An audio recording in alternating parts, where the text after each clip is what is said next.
कुछ साल पुरानी बात है। जौनपुर नामक एक गांव था। गांव के सारे लोग किसान थे। गांव में सबके पास गाय और भैंस हुआ करती थी। तभी गांव में अचानक गोबर चोरी होने लगा, जिससे गांव वाले काफी परेशान रहने लगे। ये सब देखकर तभी गांव के कुछ लोग आपस में बातें करने लगते हैं। भाई, गाय और भैंस का गोबर अचानक ना जाने कैसे चोरी हो जाता है। आखिर कौन है इन सब गोबर चोरियों के पीछे? हाँ भाई, सच में ना जाने ये सब कैसे हो रहा है। अगर ऐसा ही चलता रहा तो हमें ना जलाने के लिए ईंधन मिलेगा और न खेत में डालने के लिए खाद। हमें कुछ तो करना ही पड़ेगा। लेकिन भाई, मेरी समझ में ये नहीं आ रहा, आखिर वो चोर गोबर की चोरियां क्यों कर रहा है? उसको गोबर चोरी करके हासिल क्या होगा? तभी वहाँ पर मौजूद रमेश बोल पड़ता है। हाँ ना हो भाई, कोई व्यापारी गोबर चोरी कर रहा होगा, जिससे वो खाद बनाकर ऊंचे दामों में हम किसानों को बेच सके और ज्यादा से ज्यादा मुनाफा कमा सके। जो भी ऐसा कर रहा है, हमें उसका पता लगाना ही पड़ेगा। आखिर कौन है जो ऐसा कर रहा है? ये रोज रोज गोबर चोरी होने की वजह से 2 दिन से हमारे घर में खाना भी नहीं बना है। हाँ यार, अगर गोबर नहीं रहेगा तो हम लोग ईंधन के रूप में क्या उपयोग करेंगे? हमारे बच्चे तो भूखे तड़पते रहेंगे। वैसे तो सरकार ने सबको गैस सिलेंडर दिए हैं, पर हम गांव वालों को कहाँ उस गैस सिलेंडर का खाना अच्छा लगता है। हाँ भाई, जब तक चूल्हे की रोटी ना मिले मेरा तो पेट ही नहीं भरता। अब गोबर चोरी होने से मैं तो अक्सर भूखा ही रह जाता हूँ। तभी वहाँ पर कमला ताई पहुँच जाती है और बोलने लगती है। भाइयों, मेरी मानो तो तुम लोग भी एक काम कर लो, मैं भी वही करूँगी। हाँ कमला ताई, हमारी समझ में कुछ नहीं आया, अब कहना क्या चाहती हो? भाइयों, मैं तो अपनी भैंस के आसपास जादू मंत्र करवा दूंगी, जिससे मेरी भैंस सुरक्षित रहे। हो सकता है कोई भूत प्रेत हो जो ये सब कर रहा हो। कमला ताई, तू तो हमेशा से ही ऐसे ही जादू टोने पर विश्वास रखती है। भला अब जानवर पर कौन भूत आकर हमला करेगा और कौन सा भूत गोबर को चोरी करेगा? हाँ भाई, तुम लोगों को जो लगता है वो करो। मुझे तो लगता है किसी चुड़ैल के ही काम है ये, क्योंकि मैंने पहले भी इसके बारे में सुना था।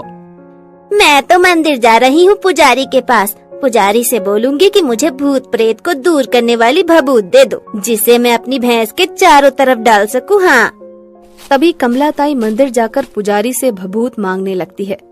बाबा, आजकल मेरे गांव में गाय और भैंस के गोबर चोरी हो रहे हैं। पता नहीं कौन है जो ये सब कर रहा है। मुझे तो लगता है कहीं भूत प्रेत का चक्कर तो नहीं। कृपा करके आप हमें भभूत पर मंत्र पढ़कर दे दीजिए, जिससे मेरी गाय और भैंस दोनों सुरक्षित रहें। तभी पुजारी बाबा अपने कमंडल से भभूत निकालकर उसमें कुछ मंत्र पढ़कर कमला ताई को दे देते हैं।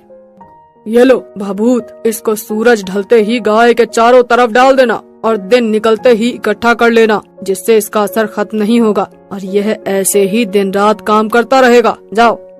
पुजारी बाबा, आपका बहुत बहुत धन्यवाद।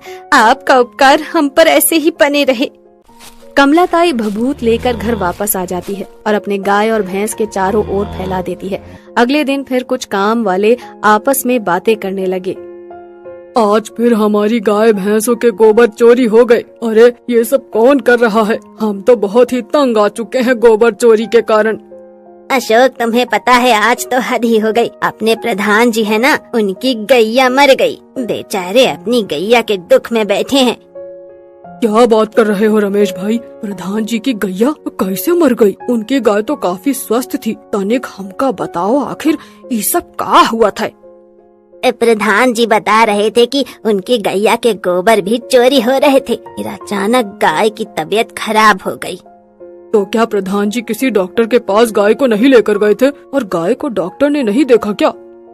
भाई, प्रधान जी अपनी गाय को बगल के डॉक्टर अवध किशोर के यहाँ ले गए थे और उसका इलाज करवाया, लेकिन इलाज से कोई फायदा नहीं हुआ और उनकी गाय मर गई। तभी कमला ताई जाकर देखती हैं और चौंक जाती हैं। उनकी गाय और भैंस का गोबर कहीं भी नहीं गया, बल्कि गोबर वहीं पर इकट्ठा होकर रखा हुआ था। तभी कमला ताई सब लोगों को बताती हैं। तुम लोग मेरी बातों पर विश्वास नहीं कर रहे थे। देखो, अब पूरे गांव में गोबर चोरी हुआ, सिर्फ मेरे घर को छोड़कर। हाँ क्यों कमला ताई, आपने ऐसा क्या कर लिया जिससे आपके घर में गोबर चोरी ही नहीं हुआ?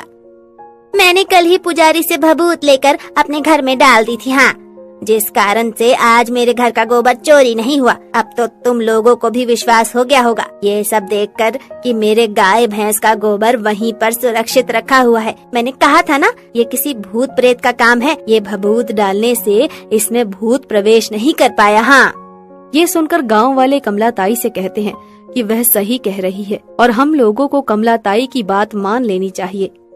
हमें कमलाताई के ऊपर विश्वास कर लेना चाहिए था। आज हमारे जानवर भी उस चुड़ैल की चपेट में नहीं आते और हम लोग भी खुशी खुशी रहते। फिर गांव के सभी लोग कमलाताई के बताए हुए तांत्रिक के पास जाते हैं और वहां से भस्म ले आते हैं। फिर अगले दिन सब अपने अपने जानवरों पर डाल देते हैं। तभी चुड़ैल चिल्लाने लगती है और ये सब देखकर उनके पास नहीं जा पाती। ये सब करके तुम लोग अच्छा नहीं कर रहे हो। मैं तुम्हारे जानवरों को खा जाऊंगी और मैं सारे के सारे जानवरों को मार डालूंगी।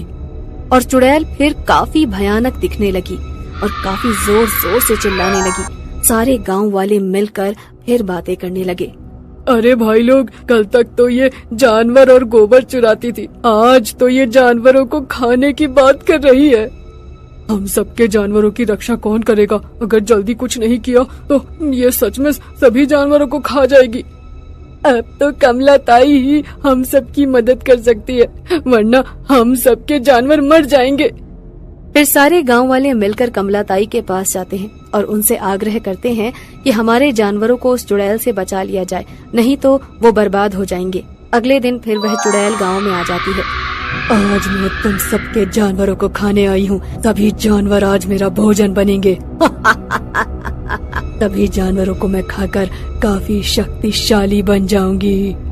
तभी वहाँ पर कमलाताई चुपके से आकर चुड़ैल के बाल काट देती है और फिर चुड़ैल चिल्लाने लगती है। तांत्रिक बाबा ने कमलाताई को बताया था कि चुड़ैल की सारी शक्तियाँ उसके बालों में होती हैं।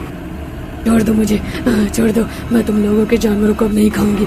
मुझे जाने दो, माफ कर दो मुझे। मैं तुम लोगों से अपने प्राण की भीख मांगती हूँ। मेरे प्राण बख्श दो। आइंदा से मैं इस गांव की तरफ नहीं देखूंगी, जाने दो। देखते ही देखते चुड़ैल पूरी तरह से जलकर राख हो जाती है। फिर सारे गांव वाले मिलकर कमलाताई का शुक्रिया अदा करते हैं और उनसे कहते हैं, कमलाताई, आप अगर हम लोगों की मदद नहीं करती तो हमारे गांव के सारे जानवर उस चुड़ैल के हाथ लग जाते और वह चुड़ैल मार कर उन्हें खा जाती। आपकी बात हम लोग पहले मान लेते तो आज ये दिन नहीं देखना पड़ता। आपका बहुत बहुत धन्यवाद कमलाताई। प्रधान जी, ये तो मेरा कर्तव्य था कि सारे जानवरों को उस चुड़ैल से बचाना। मैंने बस अपना कर्तव्य निभाया है, इसमें धन्यवाद की क्या बात है। उसके बाद से गांव में ना कोई गोबर चोरी की घटना घटती है और ना ही कोई चुड़ैल किसी जानवर को हानि पहुंचाती है। फिर सभी गांव वाले आपस में खुशी खुशी मिलजुल कर रहने लगते हैं।